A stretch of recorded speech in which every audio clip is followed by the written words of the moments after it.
If you want to make a difference today, go over to GraysonForCongress.com and make a, I hate the phrase "vote with your dollars" because it implies that democracy is for the rich. But Alan Grayson, one of the most outspoken and brilliant guys in the United States House of Representatives, GraysonForCongress.com. He's in a hell of a fight. Congressman Grayson, welcome to our program. Yes, hi, how are you? I am great. Earlier on the program, we had Dan Gaynor on, and he had this to say to you, sir. Would you like me to record a comment from you and play it for him? Only one of us is allowed a stupid comment per day. If anybody was genuinely offended, then I apologize to them. So I'm wondering, Congressman, if you'll accept Dan's apology. I don't think he was apologizing to me. Did I hear that right? He's apologizing to people who were genuinely offended? What does that mean? What kind of weaselly nonsense is that? Good point. Okay, we'll have to confront him with that next week. Excellent point. Look, he showed his true colors. Look, that's the way they are in the right wing, okay? Yeah. They're selfish people, and when you confront them on their selfishness, and they turn violent. That's them in a nutshell, and Gaynor just showed that. Yeah, we're talking with Congressman Alan Grayson. There are, I believe, among your conservative colleagues or your Republican colleagues, some decent people. Do you not believe that? I get along very well, in particular with Dr. Ron Paul, and we work together to audit the Fed and on other issues like the war and civil liberties in a very constructive way. These are people who are honest conservatives, and there is common ground there, but not when you're talking about bullies like Gaynor. Yeah. So how do we? He's the kind of guy who was stealing your lunch money when you were in elementary school. That's the kind of person who grew up to be Gaynor. Yeah. So how do we reach out to how do we bridge that gap, particularly with average Americans who might consider themselves good, compassionate, but they call themselves Republicans? Well, we do what I did on the House floor, which is what set off all of this chaos. I called them out for being opposed to unemployment insurance benefits for people who have been unemployed for 2 years now.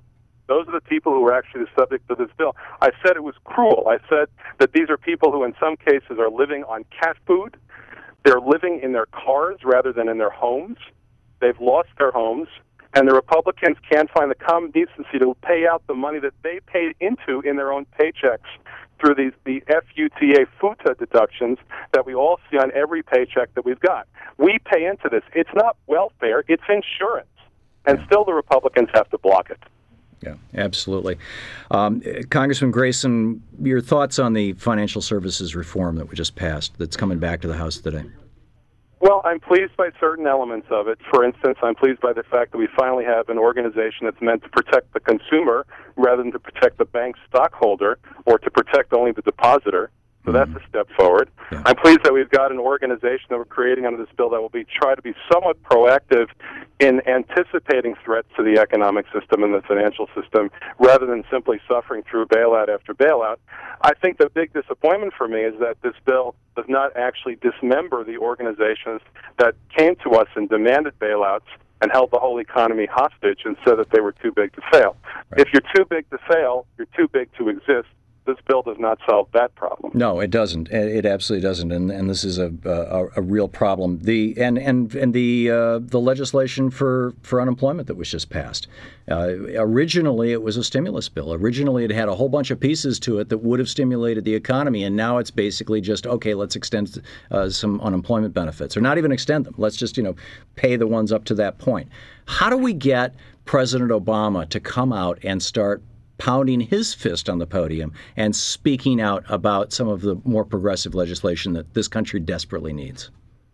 I don't know. I don't know how to make that happen, but I think that it's absolutely necessary. People want a Democratic leader.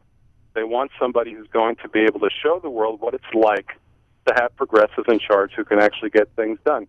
In the case of the Democrats versus the Republicans, people want the Democrats to do more. In the case of the Republicans, they're afraid of what the Republicans might do to them.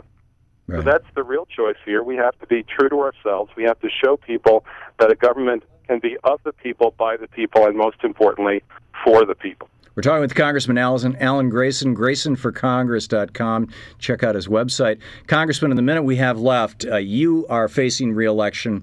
how's that going, and what are your thoughts on this $50 million fund that Karl Rove has put together to take out people like you? Well, it's disturbing. You know, they go to corporations that think of this as money as chicken feed. It means nothing to them. And look at the case, for instance, of Exxon. This is a company that earns, or if you can call it that, $40 billion a year in profit. What difference does it make to them if I peel off $100 million or so, one day's worth of profit, and use it to inundate the $20, the $25, the $50 contributions that we get at the website GraysonForCongress.com or CongressmanWithGuts.com?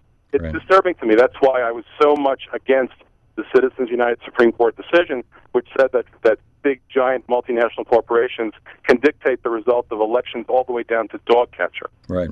It's a terrible threat to our democracy. Yeah, I wrote a book about this called Unequal Protection, How Corporations Became People, and am calling for a constitutional amendment to say corporations aren't persons.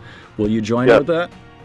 Yes, Donna Edwards has introduced that amendment, and I'm very much in favor of it, but I'm also in favor of passing legislation that will deal with this problem, and we've introduced 8 bills to do so. Great. Congressman Alan Grayson, Grayson for Congress, CongressmanWithGuts.com, both.com. Thank you, sir. Thank you, Thom. Keep up the great work. Pleasure. Thank you.